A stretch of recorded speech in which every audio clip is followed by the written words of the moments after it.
Good evening বন্ধুরা। দেখো আজকে আমি দুপুরবেলা চিকেন বানিয়েছিলাম। 500 গ্রাম চিকেন এনেছিলাম, তো ওটাই একটু অন্যরকমভাবে রান্না করেছিলাম।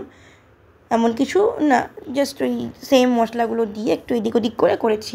তো এখানে দেখতে পাচ্ছ দইটা ফেটিয়ে নিয়েছি। দইয়ের মধ্যে নুন, হলুদ, একটু লঙ্কার গুঁড়ো, জিরের গুঁড়ো আর গরম মশলার গুঁড়ো দিয়ে ভালো করে দইটাকে মাখিয়ে রেখেছি। এবার এর মধ্যে আমি আলাদা করে চিকেনে কোনো নুন দিইনি, এই দইয়ের মধ্যে যা নুন দিয়েছি। আর ওইদিকে টমেটো সস একটু অল্প দিয়েছিলাম, তো তাতেই সেই নুনেই হয়ে গেছে। আর আগে একটা আমার ভেজিটেবল স্টক ছিল, ওটা দিয়েছি জলের বদলে, তো ওটার মধ্যে একটু নুন ছিল, সেই নুনেই আমার রান্নাটা হয়ে গেছে। তো দেখো এখানে এক এক করে সব চিকেনগুলোকে আমি দিয়ে দেবো, দিয়ে ভালো করে দইটা দিয়ে কোট করে আমি এখানে মাত্র 10 থেকে 15 মিনিট রেখে দেবো, কারণ আমার কাছে বেশি সময় ছিল না। তো আমি 10 থেকে 15 মিনিটই রেখেছিলাম। তোমরা চাইলে সকালবেলা মেখে রেখে দিতে পারো, তারপর দুপুরবেলা রান্না করলে বা আগের দিন রাত্রিরেও মেখে ফ্রিজে রেখে দিতে পারো, কোনো অসুবিধা নেই। যত বেশি রাখবে তত বেশি চিকেনটা নরম হবে আর টেস্টটাও ভালো হবে। তোমরা কমেন্ট করে জানিও কি কী খেলে। আজকে তো রোববার, অনেকের বাড়িতেই মাংস হয়ে থাকে, কারোর বাড়িতে চিকেন, কারোর বাড়িতে মাটন। তো তোমরা কমেন্টে জানিও কে কী খেলে আজকে দুপুরবেলা, সানডে স্পেশাল।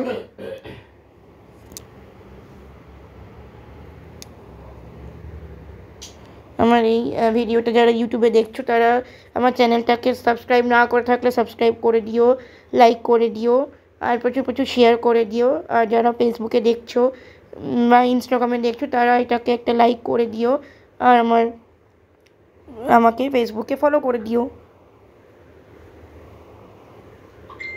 আমি এরকম নতুন নতুন রেসিপিস করতে অনেক ভালোবাসি।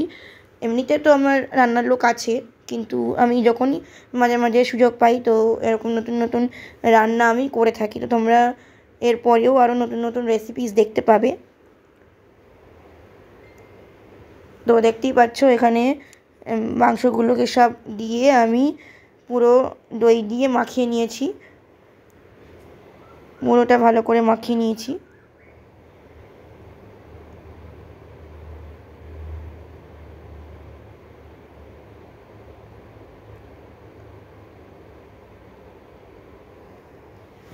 তো দেখো মাংসটা পুরোটা মাখানো কমপ্লিট হয়ে গেছে।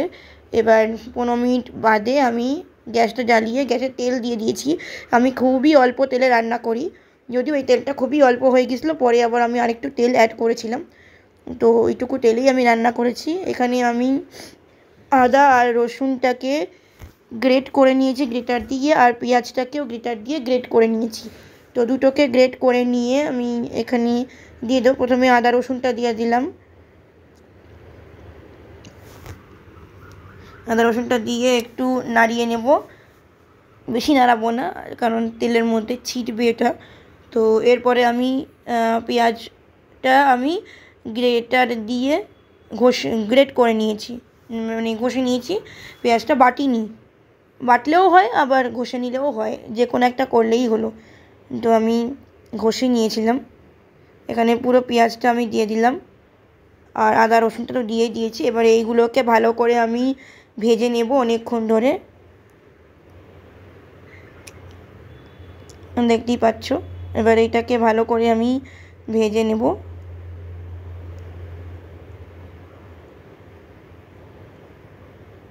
ভালো করে ভাজা হয়ে গেলে আমি এর মধ্যে চিকেনটা দিয়ে দেবো। চিকেনটা দিয়ে ভালোভাবে কষিয়ে নেব।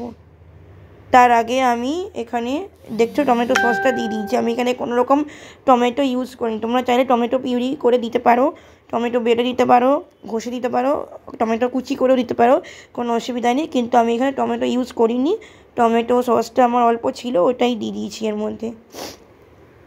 এমনিতে টমেটো সসটা দিলে একটু টেস্টটা ভালো হয়, খেতে বেশ ভালোই লাগে। তো আমি এর জন্য টমেটো সসটাই দিলাম। এমনিতে আমি টমেটোই দিই, সস বেশি দিই না, কিন্তু আজকে মনে হলো এখানে টমেটো সসটা একটু দিই। তো দেখো তারপরে টমেটো সসটা দেওয়ার পরে একটু নাড়িয়ে চাড়িয়ে আমি চিকেনটা দিয়ে দিলাম। এবার চিকেনটাকে আমি ভালো করে বেশ অনেকক্ষণ কষিয়ে নেব, যতক্ষণ না এটা শুকনো হয়ে যাচ্ছে, এর থেকে তেল বেরিয়ে আসছে, ততক্ষণ অবধি আমি কষিয়ে নেব। কষিয়ে নিই, তারপর ওই যে বললাম ভেজিটেবল স্টক একটা ছিল আমার কাছে রেডি করা, ওইটাকে আমি দিয়ে দেবো। আমি এখানে কোনো রকম এমনি জল দেবো না, ভেজিটেবল স্টকটা দিয়ে দেবো পুরোটা।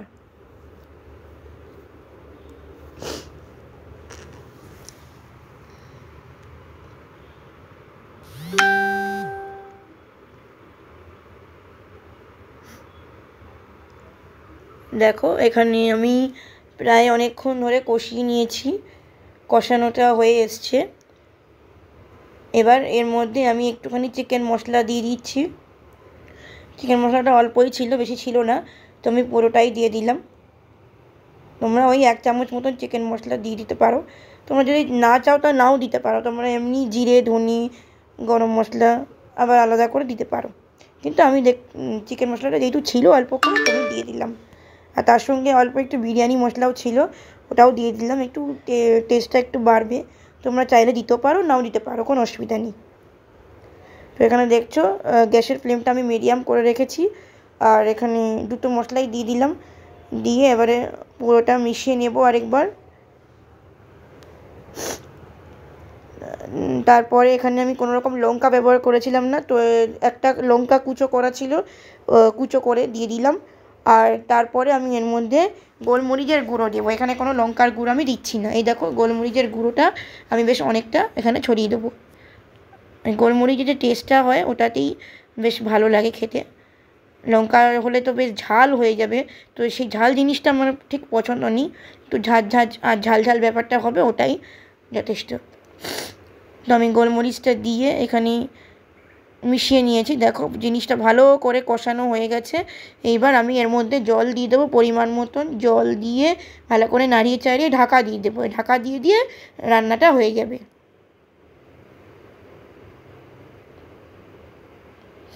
দেখো এই জলটুকু দিলাম, কিন্তু এখানে এইটুকু জল দিলে তো হবে না, আরেকটু জল দিতে হবে। তো আমি এটাকে প্রথমে মিশিয়ে নিচ্ছি, এরপরে আরেকটু জল দিয়ে দেবো, তারপর আমি এটাকে ঢাকা দিয়ে দেবো। ঢাকা দিয়ে দিয়ে রান্না করলে বেশ ভালোই হবে, মাঝে মাঝে খুলে একটু নাড়িয়ে চাড়িয়ে দিলেই চলবে। দেখো আমি এখানে ঢাকা দিয়ে দিয়েছি, গ্যাসের ফ্লেমটা মিডিয়াম রেখেছি, পুরোপুরি হাই করিনি, হাইয়ের দিকে রেখেছি। দেখছো অনেকটাই জল আরও এক্সট্রা দিয়েছি। তো এটাও হয়ে যাক, হয়ে যাওয়ার পরে আবার তোমাদেরকে ফাইনাল রেজাল্টটা দেখিয়ে দেবো। তো দেখো এখানে একটা আমার স্ট্যান্ড ছিল বাসন রাখার, তোমরা দেখেছো আগে অনেক ভিডিওতে আমি দেখিয়েছি। তো আজকে ওই স্ট্যান্ডটাকে এখান থেকে তুলে এখানে দেওয়ালে লাগিয়ে দিলাম। দেখো কত সুন্দর লাগছে, এখানে বাসনগুলো বেশ ভালো করে রাখা যাবে। এমনিতেও ওই জায়গাটা নোংরা হয়ে গেছিলো, তো ওই জায়গাটা বেশ পরিষ্কার করে নেবো আমি।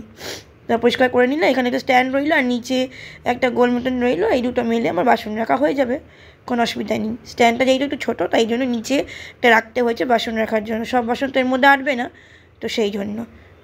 দেখো মাংসটা প্রায় হয়ে গেছে, এবারে আমি দেখিয়ে দিচ্ছি তোমাদেরকে।